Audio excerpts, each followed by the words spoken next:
For decades, people have been finding hundreds of flaws in the education system. No conceptual understanding, no creativity, children are stressed, and the list goes on. All these are symptoms. But what is the root cause to all this? What is the fundamental flaw in the education system? Let us play a rapid-fire game. You have 1 second to answer every question. Let's start. First question. A4? Okay, no more questions. Did you think apple first?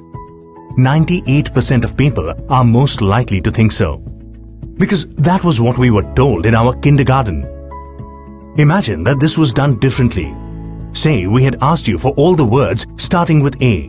Ant, ace, April, apt. Different answers would have popped out of everyone's head.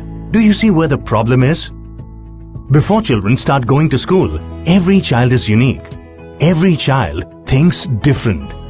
But the education system makes every child think the same. This is the fundamental flaw in the education system. Why did this start? During the Industrial Revolution in the 18th century, the education system was designed to make children ready to work in factories. The factories did not require people to think but to only work like robots. So, the education system stripped children of their freedom to think and destroyed their true potential. The same education system continues even today. Only the industries have changed. A study by NASA shows that 98% of children think different before they start going to school. As they go through this education system, at 25 years of age, only 2% think different and 98% think the same. So how does the education system make every child the same? Let's go back to the apple example. Kindergarten lessons told us that A is for apple. We asked you for words that start with A. Our education system gave us the answers. We asked you a question. Answers make you the same. Questions make you different. Right from kindergarten, the education system keeps giving answers.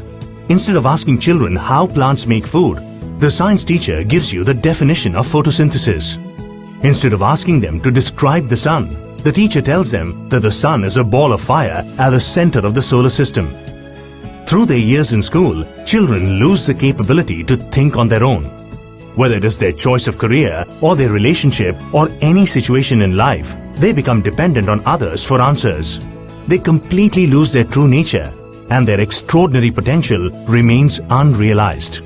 Now, we face a million problems in the world for which we are only awaiting answers. So, what is the solution? We need an education system that recognizes that every child is different and is questioning based so that it brings out the extraordinary human potential in every child. Dream for the Child is a nationwide movement which calls upon every teacher, every parent, every educator, every policymaker, everyone who has a role to play in the development of a child to join hands together to reform the education system and bring out the human potential in every child.